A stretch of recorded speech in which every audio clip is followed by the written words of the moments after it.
वो ईश्वर तो हर इंसान में मौजूद है, हर जीव में मौजूद है। लेकिन जहाँ उसकी कदर होती है, जहाँ उसको पाने की तड़प होती है, वहीं उसकी एक खास झलक देखने को मिलती है। अगर उसके लिए प्यार होगा, इश्क होगा, तो वो आएगा ना। वो शक्ति आपको अपना एहसास ज़रूर करवाएगी, लेकिन उसके लिए तड़प होनी चाहिए। जैसे कोयले के अंदर आग तो पूरी की पूरी मौजूद है, लेकिन जब वो आग में तपेगा तभी वो आग बनेगा। तो जहाँ उसने खुद को तपाया, वहाँ उसका यूज़ आ सकता है, उसकी वैल्यू करी जा सकती है। वरना तो कोयला क्या ही है, क्या वैल्यू है, क्या इस्तेमाल है उसका? कुछ भी नहीं। ऐसे ही भगवान आपसे अलग नहीं है, भगवान आपके अंदर ही है, या फिर बोलें आप भगवान का ही स्वरूप है। लेकिन उसका पता नहीं है, इसीलिए उसका फ़ायदा नहीं ले पाते। पता चल जाए कि आज तक जिसको दूर मान रहे थे, मंदिरों में, मस्जिदों में, गिरजाघरों में जिसको ढूंढ रहे थे, वो शक्ति, वो मैं ही था। कि मेरा ही नाम भगवान था, अल्लाह था, जीसस था, शिव था। लेकिन ये नाम आपको बाहर से दिए गए हैं। जब ये नाम आपको नहीं भी दिए गए थे तब भी आप थे। वो कौन था? और जब आपका शरीर नहीं रहेगा तब भी आप रहेंगे, वो कौन होगा? देखो, शरीर किसी का भी नहीं रहेगा, फिर भी हमारी एक्सपेक्टेशंस हैं आगे को लेकर कि अच्छे कर्म करोगे तो स्वर्ग मिलेगा और बुरे कर्म करोगे तो नरक मिलेगा, राइट। अब शरीर नहीं रहेगा, ये तब की प्लानिंग है, लेकिन है क्योंकि ऐसे संस्कार डाल दिए हैं आपके अंदर। फिर उसके बाद आपको दोबारा जन्म होगा, रीबर्थ, रीइंकारनेशन। तो ये सब जिसको होगा वो कौन है? ये सवाल पूछिए, वो कौन है? वो आप हैं। और उसको आप जानते नहीं। क्यों? क्योंकि जितने भी आपकी सोच, विचार, काम है, मेहनत है, डिसीजन मेकिंग है, वो सारे इस शरीर को लेकर कैसे अच्छे से चलाया जाए, कैसे और कंफर्ट बढ़ाया जाए, लग्जरी बढ़ाई जाए, आराम दिया जाए, उस चीज़ के लिए सारे डिसीजंस चल रहे हैं, जो कि केवल इस बॉडी तक ही लिमिटेड है, राइट। रईस से रईस किसी भी इंसान को देख लो, जितना भी वो सुख सुविधाएं, ऐशो आराम लेगा, वो केवल इस बॉडी के लेवल तक कर सकता है। भले वो फेम हो, पावर हो, पैसा हो, अय्याशी हो, चाहे जो भी हो, वो रहेगा इस बॉडी के लेवल तक। और अभी इस चीज़ से वाकिफ़ हैं कि बॉडी के बाद भी हमारी एक जर्नी है। उसकी आपको लेकिन ABCD भी नहीं पता है। Nobody gives a fuck about it, क्योंकि इतना आगे का कौन ही सोचता है, और आप ऑलरेडी इतना डिस्ट्रैक्टेड हैं। लेकिन एक चीज़ ध्यान रखना, जो मेहनत से मिलेगा और अंत में ना टिके और होते समय भी आपके अंदर एक डर और एक चिंता बनाए रखे, उसका नाम माया, उसका नाम ये दुनिया, संसार।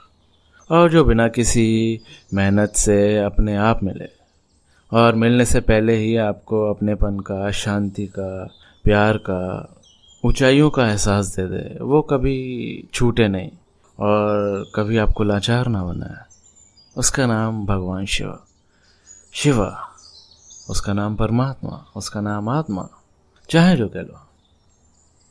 अब बोले इन सब चीज़ों के लिए इतनी मेहनत, इतने पापड़ क्यों बेलने पड़ते हैं, इतना सेक्रीफाइस क्यों करना पड़ता है? बाबा जी, ईश्वर को, शिव को पाने के लिए कतई मेहनत नहीं है, बिल्कुल भी मेहनत नहीं है।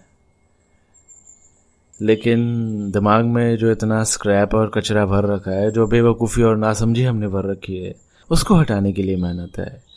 शिव को पाने के लिए, खुद को जानने के लिए तिनका भर भी मेहनत नहीं है। मैं बोलता हूँ पानी का ग्लास भर के पीने में भी मेहनत है, लेकिन ईश्वर को पाने में उतनी भी मेहनत नहीं है।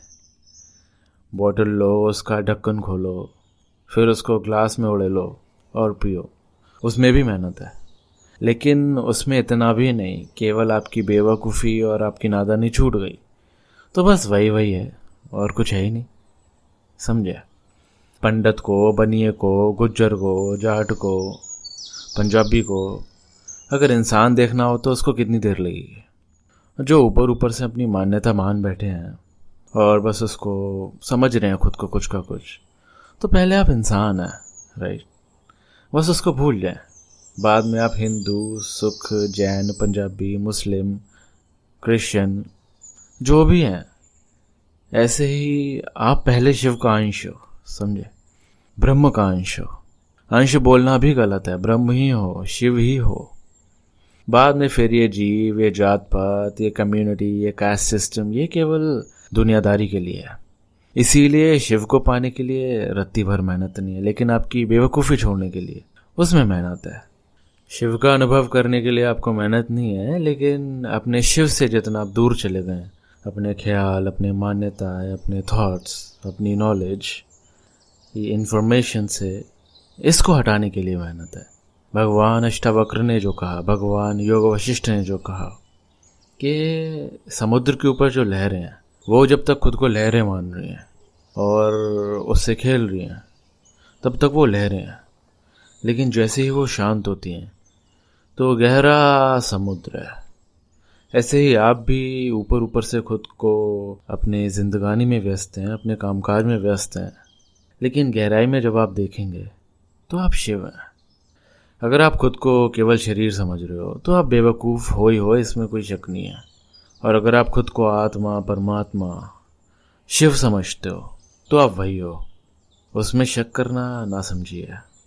जैसे लहर खुद को केवल लहर समझे और विशाल समुद्र से अलग समझे, तो वो लहर की बेवकूफ़ी है, उसकी नादानी है। वो खुद को कभी रियलाइज़ नहीं कर पाएगी वो कितनी विशाल है, उसकी कितनी सीमा है, उसका कितना फैलाव है, ये उसको कभी रियलाइज़ नहीं हो पाएगा।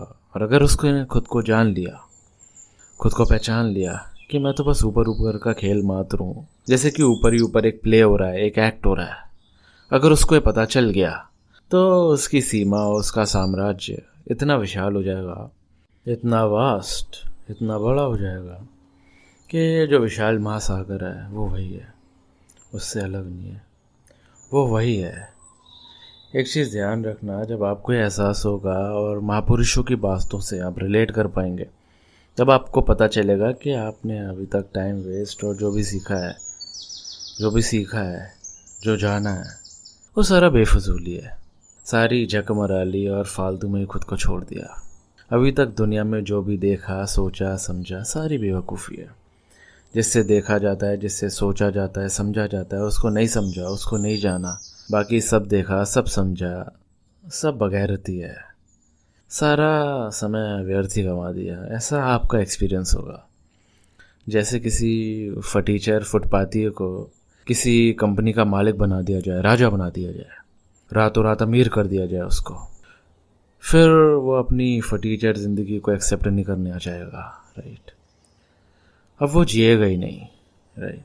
ऐसे ही आपको खुद का बोध हो गया, आत्मा का साक्षात्कार हो गया, तो फिर ये सारी बाउंड्रीज, ये मेरा घर है, ये मेरी कास्ट है, मेरे पास इतना पैसा है, इतनी प्रॉपर्टी है, मेरा इतना फेम है, ये मेरे लोग हैं, ये अच्छे हैं, ये बुरे हैं, ये मेरे पुण्य हैं, ये मेरे पाप हैं, मैंने इतना पाप किया है, मैंने इतने अच्छे काम किए हैं, मैं इतना अच्छा हूँ या इतना बुरा हूँ, या जो भी है, ये सारे बिलीव्स, ये सारी दुनिया आपकी गायब हो जाएगी, राइट।